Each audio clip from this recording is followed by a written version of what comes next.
I watched my mother carry the last of my handmade bookshelves into my stepsister's room, the wood still smelling faintly of the oil I'd rubbed into it myself, and I smiled. "Thank you so much," Jessica gushed, running her manicured fingers over the smooth oak surface. "These are exactly what I needed for my collection." My mother beamed at her, then shot me a dismissive glance. "Well, Emma, you should be happy to help your sister. She's actually going to use them properly, not like you with your silly notebooks." I nodded sweetly, my phone buzzing in my pocket. Another royalty notification? Another 5-figure deposit. My 10th this month. "Of course, Mom," I said, voice honey smooth. "I'm so glad they'll be appreciated." What they didn't know, what they couldn't possibly know, was that I didn't need those bookshelves anymore. Not when my own books were already sitting on shelves in bookstores across the country, with my real name embossed in gold foil on their spines. Not when my apartment across town, the one they knew nothing about, had an entire library filled with first editions, foreign translations, and awards I'd won under my pen name. But I'm getting ahead of myself. Let me take you back to where this really began, to my death. I was 23 years old when I died the first time. It was a car accident, sudden and brutal. My father had been driving, drunk, though he'd never admit it, and I'd been in the passenger seat. We'd been arguing, as we always did, about my wasted potential and my ungrateful attitude. He'd been screaming at me about how I needed to give Jessica money for her new apartment, how I was selfish for saving my salary from my administrative job instead of contributing to the family. I remember the headlights, the screech of metal, the way everything went quiet. Then I woke up. I was 16 again, lying in my childhood bed in the cramped attic room they'd given me when Jessica came to live with us. The room that was more storage space than bedroom, with slanted ceilings that made it impossible to stand up straight on one side, and a tiny window that barely let in light. At first, I thought it was a dream. Then the memories came flooding back, not just of the accident, but of everything. 7 years of my life, lived in servitude to a family that saw me as nothing more than an inconvenience and a bank account. I remembered how it had escalated after Jessica arrived when I was 13. My father had remarried after my mother died, and his new wife came with a daughter exactly my age. Suddenly, I was the unwanted one, the reminder of the first wife, the competition for Jessica's spotlight. I remembered giving up my bedroom, the large, sunny one my mother had decorated for me, so Jessica could have it. "She's going through such a hard time adjusting," they'd said. "Be a good sister." I remembered working part-time jobs all through high school while Jessica got an allowance, paying for my own clothes while she got shopping sprees, cooking dinner for the family while she went to dance classes and art lessons and summer camps. I remembered putting myself through college with loans and scholarships while they paid for Jessica's private university tuition in full. "You're so independent," they'd said. "You don't need our help like she does." I remembered the years after graduation, working a mind-numbing office job, coming home to their demands for money. "Just a little help with the mortgage." Jessica's car broke down. "We need to remodel the kitchen." Never paid back. Never even acknowledged as loans, just expected. Demanded. Taken. I remembered the final year when I'd started writing. Late at night, after work, pouring my pain and anger and loneliness into stories, creating worlds where justice existed, where the underdog won, where families loved each other. I'd finished a manuscript, revised it, was working up the courage to submit it to agents, and then the accident. And my father's slurred words as we'd crashed. "You're killing me with your selfishness, Emma, killing your whole family." Well, not anymore. This time, I knew exactly what was going to happen. I knew every demand they'd make, every guilt trip they'd deploy, every way they'd try to exploit me. And this time, I wasn't going to be the victim. This time, I had 7 years of foreknowledge, 7 years of mistakes to avoid, and 7 years of writing experience already in my head. This time, I was going to win. The first thing I did was write. I was 16, and while everyone thought I was doing homework in my attic room, I was actually transcribing the manuscript I'd completed in my previous life. My fingers flew over my old laptop keyboard, the one I'd bought myself with babysitting money because, of course, they wouldn't buy me one, and within 2 months I had the full draft completed. But I didn't stop there. I knew what had worked about that manuscript and what hadn't. I knew which agents to query and which would waste my time. I knew which publishing houses were looking for exactly my kind of story and which would reject it without reading. More importantly, I knew something else. I knew how to disappear. At 16, I opened a bank account my family knew nothing about. I used my school address for all correspondence. I created an email they couldn't access. I built a secret life in the margins of the one they thought I was living. By 17, I had an agent. By 18, I had a book deal. And by the time I turned 19, the age I was now, I'd published 3 novels under the pen name Evelyn Moore and had a 4th ready to go. My books were bestsellers. Not massive, not yet, but successful enough that I was making more money than my father earned in his middle management position. Money that went into my secret accounts, my secret apartment, my secret life. And my family had no idea. To them, I was still just Emma, still the disappointing daughter who worked as a secretary at a dental office, still the one who never had time for family dinners because she was always working late, still the one who gave them money when they demanded it, though significantly less than in my previous life, always with an excuse about bills and expenses. "You're so irresponsible with money," my stepmother would sneer. "Not like Jessica, she knows how to save." I'd bite my tongue and nod, thinking about the $15,000 in royalties that had just hit my account, the foreign rights deal for my 2nd book, the film option that was being negotiated for my 3rd. Let them think I was poor. Let them think I was struggling. Let them underestimate me. Because I was building something they couldn't touch, couldn't take, couldn't even see. The bookshelves had been my first mistake in my previous life, and this time, I'd done it deliberately. I'd spent 3 months building them in the garage, using techniques I'd taught myself from YouTube videos. Beautiful, sturdy oak shelves with hand-carved details. My father had watched me work with disdain, making comments about how I was wasting time on hobbies instead of contributing to household expenses. In my previous life, I'd made them for myself for the tiny attic room. I'd filled them with books, my treasures, my escapes, the novels that had kept me sane through years of emotional neglect. And then, just before my 20th birthday, they'd taken them. "Jessica needs bookshelves," my stepmother had announced. "And you've already read all those books. You don't need them taking up space." I'd protested. I'd cried. I'd begged. They'd taken them anyway, along with half my books. "You're being childish," my father had said. "Family shares. Or are you too selfish to understand that?" This time, when my stepmother eyed the finished shelves with that calculating look I'd learned to recognize, I didn't protest. "These are beautiful, Emma," she'd said, her voice dripping with false sweetness. "You know, Jessica's room could really use some better storage." "Of course," I'd said immediately, watching her blink in surprise. "I'd love for her to have them. I made them with love, and I want them to go somewhere they'll be appreciated." My father had looked suspicious. "Really? No complaints?" "Why would I complain?" I'd smiled serenely. "Jessica's my sister. I want her to be happy." That had been 3 days ago.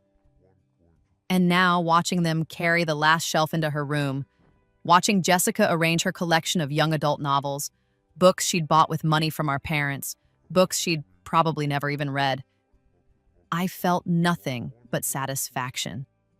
Because in my apartment across town, I had custom-built shelving that cost more than their car, designed by an actual carpenter, holding first editions worth thousands of dollars. I had foreign translations of my own work, arcs from my favorite authors with personal inscriptions, and a dedicated space for the literary awards I'd won. I didn't need these shelves. I didn't need anything in this house. But they needed to think I did. "Emma, we need to talk." It was Sunday dinner, 2 weeks after the bookshelf incident. The 4 of us sat around the table, me, my father, my stepmother Diane, and Jessica. The same configuration as always, with me helping to serve and clean while Jessica sat like a princess. I knew what was coming. In my previous life, this conversation had happened when I was 19, and it had been the beginning of the end. The start of the demands that would drain my bank accounts and my spirit until there was nothing left. "Jessica's been accepted to a graduate program," my father announced, beaming with pride. Columbia University, full tuition. That's wonderful, I said, meaning it. Columbia was a good school. Jessica was smart when she actually applied herself. Congratulations. The thing is, Diane cut in, her voice taking on that wheedling tone I hated. While the tuition is covered, she'll need help with living expenses. New York is so expensive and we're already stretched thin. Here it came. We were thinking, my father said, not quite meeting my eyes, that as a family we should all contribute. Your mother and I will cover what we can, but we were hoping you could help out, maybe $500 a month. In my previous life, I'd said yes. I'd felt guilty, obligated, trapped. I'd given them $500 a month that had turned into $1,000, that had turned into emergency payments, and just this once requests until I was drowning in debt and they were living comfortably off my salary. This time, I had a different response ready. I'm so sorry, I said, my face carefully arranged in regretful lines. I wish I could, but I'm barely making ends meet as it is. The dental office doesn't pay much, and my rent just went up. The lie rolled off my tongue smoothly. They didn't know I'd moved out of my studio apartment into a 2-bedroom luxury unit. They didn't know anything about my real financial situation. Surely you could spare something? Diane pressed. Jessica's your sister. I'd love to help, I insisted, but I literally don't have it. I'm living paycheck to paycheck. My father's face darkened. This is exactly what I'm talking about, Emma. You've always been selfish. Your sister needs support, and you can't even— I'm happy to help in other ways, I interrupted smoothly. I could proofread her papers, help her find affordable furniture, give her tips on living in a new city, but I genuinely cannot afford to send money right now. The atmosphere at the table turned glacial. Jessica looked uncomfortable. To her credit, she hadn't asked for this, though she'd certainly accept whatever they squeezed out of me. Diane looked furious. My father looked like he wanted to explode. We've given you everything, he said, his voice low and dangerous. A roof over your head, food, clothes. I pay rent, I reminded him calmly. In this timeline, I'd insisted on paying token rent the moment I turned 18, creating a paper trail that proved I was a tenant, not a dependent. I buy my own food and clothes, I contribute to utilities, I help with housework, I'm doing everything I can. It's not enough, Diane snapped. After everything we've done for you, the least you could do is help your sister. I let the silence stretch, then said quietly, I'm sorry you feel that way, but I genuinely cannot give what I don't have. The rest of the dinner was eaten in tense silence. Afterward, I heard them talking in their bedroom, their voices carrying through the thin walls of the old house. She's lying, Diane hissed. She has to have money saved up. She never goes anywhere or buys anything.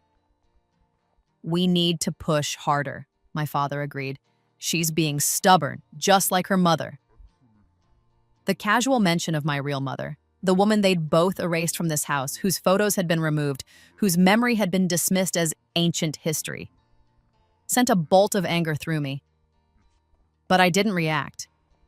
Instead, I went up to my attic room and opened my laptop, checking my royalty statements. My 4th book was launching next month. Pre-orders were strong. My agent was negotiating a 6-figure deal for books 5 and 6. A paperback edition of my first novel had been picked up by a major book club. By this time next year, I'd be a millionaire. And they'd never know. The real test came 3 months later, at Christmas. Jessica had gone to Columbia, funded by my parents' retirement savings, a choice I knew they'd regret in my previous life when they'd had nothing left and expected me to support them in their old age. In this life, I simply watched and said nothing. I came home for Christmas because refusing would have raised suspicions. I brought modest gifts, things that fit the budget of a struggling dental secretary. A scarf for Diane, a book for my father, a nice pen set for Jessica. Jessica's gifts to me, by contrast, were thoughtless and cheap. A drugstore body wash set, a pair of socks. The gifts from my parents were worse: a pack of pens and a desk calendar, office supplies. Practical things, they said, while Jessica opened designer handbags and expensive jewelry. I smiled and thanked them graciously, thinking about the first edition Jane Austen collection I'd bought myself last week. The weekend trip to Paris I was planning for February, the custom leather jacket that was being made for me by a designer I'd met at a book event. I wish I could have gotten you more, I said apologetically. But work has been tight and I'm still trying to save up for We understand, my father interrupted, his tone making it clear he didn't. We know you're struggling. Though if you'd made better choices. Robert, Diane cut in, false sweetness in her voice. It's Christmas. Let's not fight. But her eyes, when they met mine, were calculating. After dinner, Jessica cornered me in the kitchen while I was washing dishes, alone, of course, while she'd been relaxing. Hey, she said, her voice quiet. I just wanted to say, I know they're hard on you. I looked at her, surprised. Jessica and I had never been close, but she'd never been openly cruel either. She'd simply accepted the benefits that came from being the favorite without questioning where they came from. It's fine, I said carefully. It's not, though. She shifted uncomfortably. I heard them talking about you the other day, about how you should be contributing more, how you're selfish for not helping me with expenses. She paused. I didn't ask them to ask you. I don't want your money. For a moment, I felt something soften in me. Maybe in this timeline, things could be different with Jessica, maybe. But, she continued, I do think you could try harder. Like, I know you're not making much, but you never go out or do anything fun. You must have some savings. And family should help family, right? The softness vanished. She didn't get it. She'd never had to get it. She'd grown up with everything handed to her, with parents who adored her, with no concept of what it meant to be the unwanted one. You're right, I said flatly. Family should help family. I didn't say what I was thinking, that I'd been helping this family for years in ways they'd never acknowledge. That I'd given up my childhood, my bedroom, my peace of mind. That even now, I paid rent and contributed to groceries and helped with chores while being treated like a burden. And I certainly didn't say that I'd stopped caring about their definition of family the moment I'd died and been given a second chance. Jessica seemed satisfied with my response and left me to finish the dishes alone. Later that night, in my attic room, I received an email from my agent.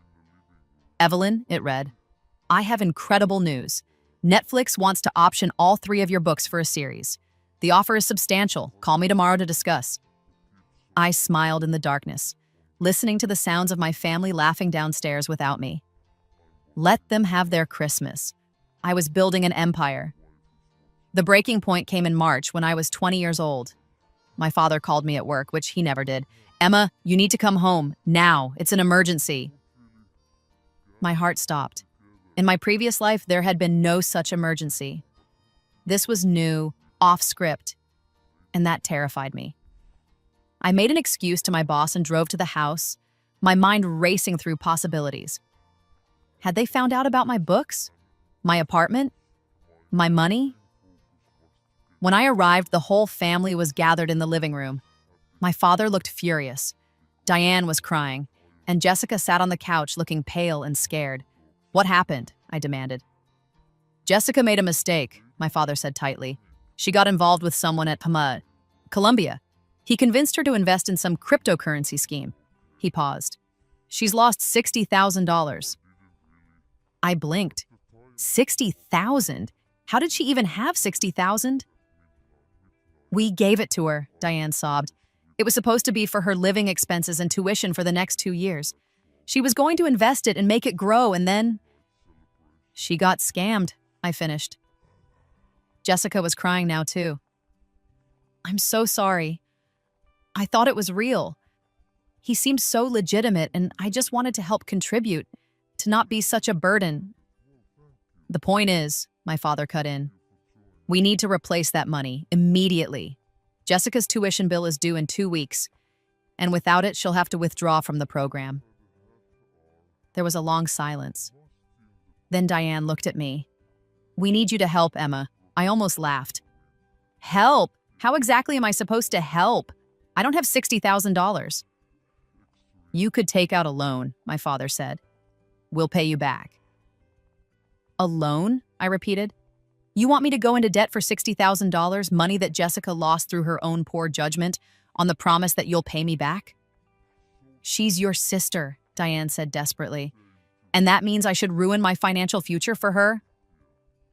We've given you everything, my father exploded. A home, a family. You've given me an attic room and a lifetime of guilt trips. I snapped back, my control finally slipping.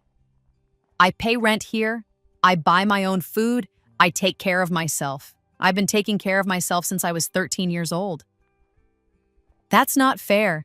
What's not fair, I said, my voice shaking with years of suppressed anger, is that you expect me to solve every financial crisis while treating me like a burden.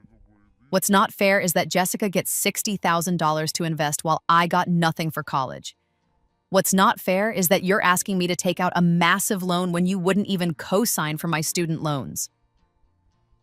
Emma, Jessica said quietly, please, I know I messed up, but you did mess up, I agreed. And that's unfortunate, but it's not my responsibility to fix it. My father's face was purple with rage. If you don't help your sister, you can get out of this house. The ultimatum hung in the air. In my previous life, this would have destroyed me.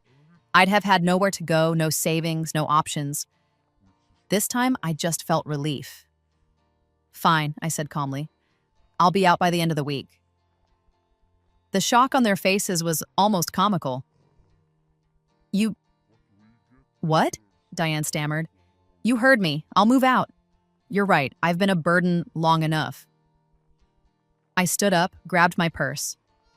I'll pay rent through the end of the month, but after that, you're on your own. Emma, wait, Jessica started, but I was already walking out the door. I moved into my real apartment that weekend, the one they didn't know about, the one I'd been using as an office and retreat, but had kept minimally furnished, precisely for this moment. The moving process was simple because I'd never kept anything of real value at their house. My important documents, my laptop with my writing, my personal treasures, all of it had been here, safe, for years. The attic room I left behind was just clothes and books, most of which I donated. My father called twice, leaving angry voicemails about responsibility and family obligation. I didn't call back. Diane sent a long text about how hurt they were, how I was abandoning them in their time of need. I didn't respond. Jessica called once, her voice small. Emma, I'm sorry. I didn't mean for this to happen. I didn't want them to kick you out. They didn't kick me out, I corrected. They gave me an ultimatum and I chose myself. There's a difference. Still, I feel terrible. Then maybe think about that the next time they try to guilt trip someone into fixing your problems. I said, not unkindly. You're an adult, Jessica. You made a choice and it had consequences. That's not my burden to carry. She was quiet for a long moment. I really am sorry. I know, I said. And I did. Jessica wasn't malicious, just thoughtless. Spoiled, entitled in a way she didn't even recognize, but that didn't make it my problem anymore. The Netflix deal went through in April. 7 figures for the rights to adapt my trilogy, with me attached as an executive producer and consultant. My agent was ecstatic. Evelyn, this is incredible. You're 20 years old and you've just become a major player in the entertainment industry. I celebrated by buying myself a car. Nothing ostentatious, just a reliable sedan, but one I'd paid for in cash. No loans, no debt, just the freedom of owning something outright. My 5th book launched in May to the best reviews yet. It hit the New York Times bestseller list in its first week. I still worked at the dental office. It was good cover, and I liked having somewhere to go, something to structure my days around writing. My coworkers thought I was a nice, quiet girl who was good at her job. They had no idea I was spending my lunch breaks on calls with Hollywood producers and foreign publishers. I didn't hear from my family for 3 months. Then, in June, Jessica showed up at the dental office. How did you find me here? I asked, shocked. You told me where you worked once, years ago, she said. She looked different, thinner, tired, older. Can we talk? We went to a coffee shop down the street. Jessica ordered the cheapest thing on the menu, I noticed. In the past, I said she'd always ordered elaborate drinks without looking at prices. I dropped out of Columbia, she said without preamble. I couldn't afford to continue without the money I lost, and Mom and Dad couldn't help. She paused. They're in bad shape, Emma. They spent all their savings on my tuition and living expenses, and now they have nothing. Dad's talking about having to sell the house. I sipped my coffee and said nothing. I got a job, Jessica continued, at a bookstore. It doesn't pay much, but it's something. I'm living in a studio in Queens with 2 roommates. I'm sorry things are hard, I said, and I meant it. I'd never wanted Jessica to suffer, just to understand. I've been thinking a lot, she said slowly, about everything, about how they treated you, how I benefited from that treatment without questioning it. She looked up at me, her eyes red. You tried to tell me at Christmas, didn't you? When you said family should help family. You were saying that you had been helping and no one saw it. Yes, I said simply, I see it now, her voice cracked. I see how they took everything from you and gave it to me. Your room, your peace, your money, and I just accepted it. Like I deserved it more. You were a kid, I said. We both were. I'm not anymore. She wiped her eyes. I'm not asking for money or help. I just wanted you to know that I understand now, and I'm sorry. It was the first real apology I'd ever gotten from anyone in that family. Thank you, I said quietly. We talked for another hour. Jessica told me about her job, her roommates, her plans to go back to school part-time while working. She asked about my life, and I gave her the surface version, the dental office, a small apartment, getting by. I didn't tell her the truth. Not yet. Maybe not ever. But when we parted and she hugged me, I felt something shift. Not forgiveness exactly, but maybe the beginning of something like peace. The call came in August, from a number I didn't recognize. Emma, it's your father. I almost hung up. Instead, I waited. We need to talk about the house. His voice was different, smaller, defeated. We're losing it. The bank is foreclosing. We tried everything, but you have no savings because you spent it all on Jessica's education, I finished. Yes, a pause. Your stepmother and I are going to have to move into an apartment. Something small. We were hoping... He trailed off. Hoping what? Hoping you might be willing to help. I know we didn't part on good terms, but... You kicked me out, I interrupted. You gave me an ultimatum. Go into debt for $60,000 or leave. I left. That was the choice you gave me. I know, and I regret that. The words sounded like they were being pulled from him with pliers. I was angry, scared. I made a mistake. You made many mistakes, I said coolly. Years of them. Emma, please. I'm not helping you buy a house, I said flatly. I'm not giving you money. I'm not fixing this. We're your family. You told me I wasn't family when you took my bedroom and gave it to Jessica. You told me I wasn't family when you paid for her education and left me with loans.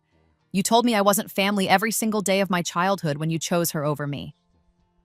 My voice was steady, cold. You don't get to claim family now that it's convenient. I'm your father. You're the man who raised me to believe I wasn't worth investing in. I corrected. There's a difference. He was silent for a long moment. When he spoke again, his voice was broken. I'm sorry. For all of it. I see now what we did to you, how we treated you, and I'm sorry. It was what I'd wanted to hear for years. In my previous life, I'd died without ever receiving it. But now that I had it, I found I didn't care.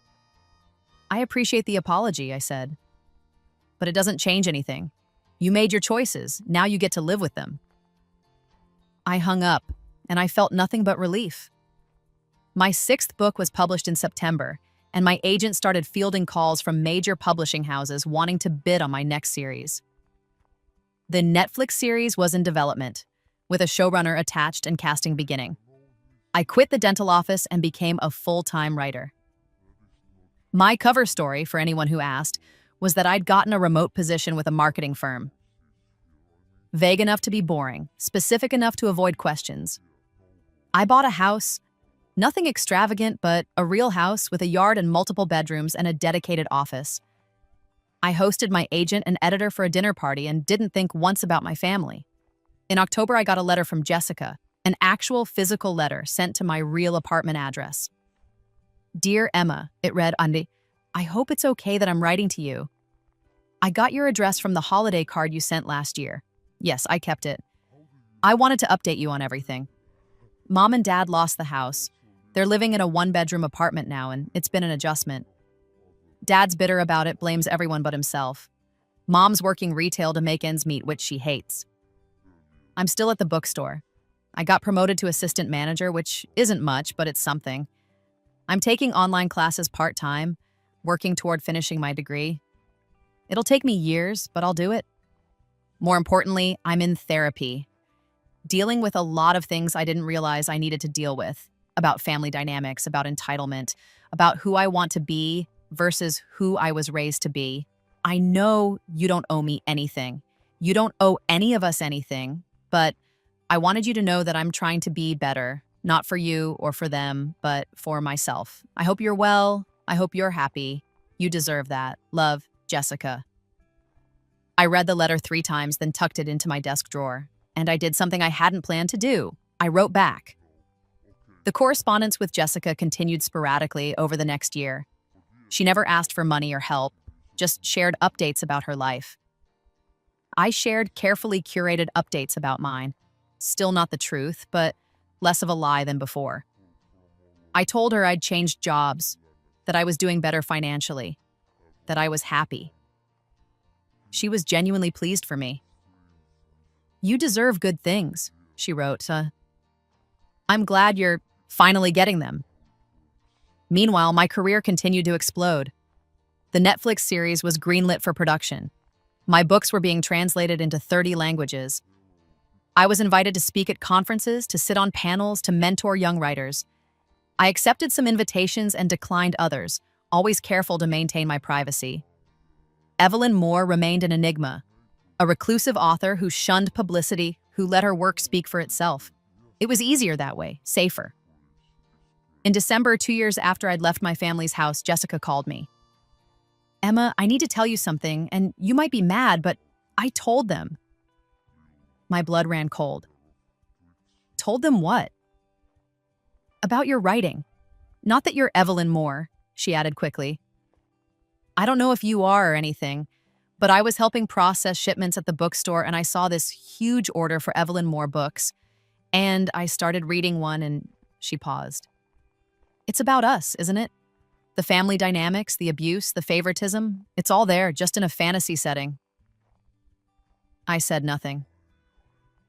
I mentioned to Mom that I'd been reading these books that reminded me of our family, and she asked to borrow them. She read all 3 in 2 days. Then Dad read them. Jessica's voice was soft. They know, Emma. They might not know it's you who wrote them, but they see themselves in the villains. And I think it's the first time they've actually understood what they did to you. And, I asked, my voice carefully neutral. And they're devastated. Dad's been crying, which I've never seen. Mom keeps saying she can't believe she was that person. They asked me if I thought you'd ever forgive them. What did you tell them? I told them that forgiveness isn't about what they need, it's about what you need, and that they have no right to ask for it. I felt something loosen in my chest. Jessica had learned. She'd really, actually learned. Thank you, I said. Do you want to see them? She asked. They didn't ask me to ask. I'm asking because I want to know. I thought about it for a long moment. Thought about the years of pain, the death and rebirth, the long journey to becoming someone who didn't need their approval or recognition. No, I said finally. Maybe someday, but not now. Okay, Jessica said, let's say. That's fair. We talked for a few more minutes, then said goodbye. After I hung up, I sat in my home office, surrounded by my books, my awards, my success. They knew. They finally saw what they'd done. And I found that it didn't matter nearly as much as I thought it would. The revelation came not from my design, but from a chance encounter. It was February, 3 years after I'd left home. I was at a bookstore event, a rare public appearance for Evelyn Moore at a small independent bookstore in Brooklyn. The owner was a friend, and she'd convinced me to do a signing for my 7th novel. I was in the middle of signing books when I heard a gasp. I looked up to see my stepmother standing there, a book in her hands, her face white as paper. "Emma," she whispered.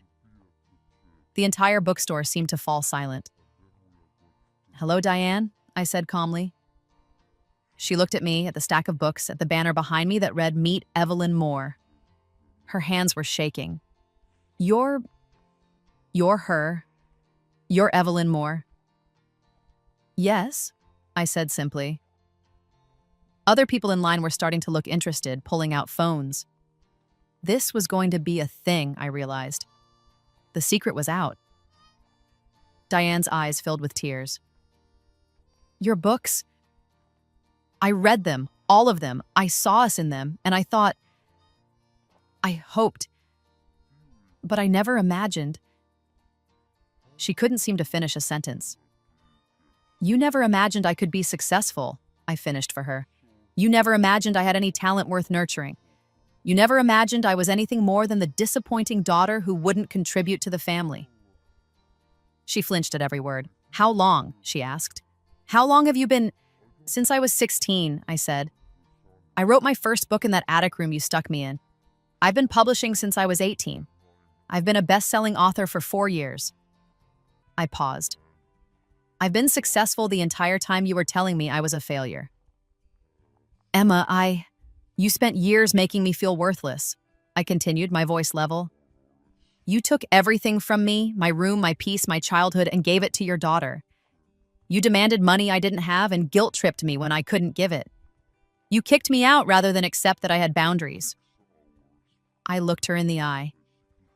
And through all of it, I was writing, building a career, becoming successful despite every obstacle you put in my way. "I'm so sorry," she sobbed, dead. "We didn't know. We didn't understand." "You didn't want to know," I corrected. "I tried to tell you I was struggling. I tried to explain that I was barely getting by, but you only saw what you wanted to see. A selfish daughter who wouldn't help her family." The bookstore owner approached, concern on her face. "Evelyn, do you need—" "It's fine," I assured her. "This is my stepmother. We're just catching up." I turned back to Diane. "I don't hate you," I said quietly. "I don't feel much of anything for you anymore, honestly. You don't get to take credit for my success, but you also don't get to feel responsible for my pain. I moved past that. I built a life without you." "Can we talk?" she asked desperately. "Please? Your father and I, we've changed. We understand now. Maybe someday," I said. "But not today. Today, I'm here for my readers, for the people who actually support and appreciate my work." I gestured to the line of people waiting patiently with books in hand. "You should probably go." She stood there for another moment, tears streaming down her face, then turned and fled. The incident went viral, of course. Someone had recorded the whole thing, and by that evening, best-selling, author Evelyn Moore Confronts a Strange Family was trending on Twitter. The narrative that emerged was surprisingly sympathetic. A young woman who'd overcome family abuse and neglect to become successful, who'd handled the confrontation with grace and strength. My sales spiked, again. My agent called, equal parts concerned and delighted. "Are you okay? Do we need to do damage control?" "I'm fine," I said. And I was. Let people know the truth. I'm done hiding. Within a week, I'd done 3 major interviews telling my story in carefully edited terms. I didn't go into every detail, didn't name my family members, but I was honest about the abuse, the favoritism, the financial exploitation. The response was overwhelming. Thousands of people shared their own stories of family estrangement, of being the unfavorite child, of fighting to succeed despite being told they were worthless. My books took on new meaning for readers who now understood they were semi-autobiographical. The fantasy elements were clearly escapism, but the emotional core, the abuse, the fighting back, the triumph was real. I became more than just a best-selling author. I became a symbol, and through it all, I kept writing. Jessica reached out 2 days after the bookstore incident. "I saw the video," she said when I answered the phone.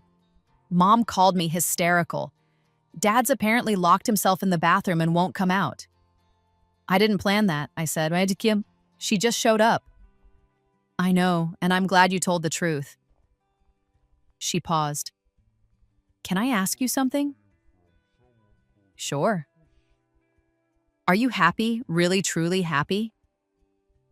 I thought about my house, my career, my freedom.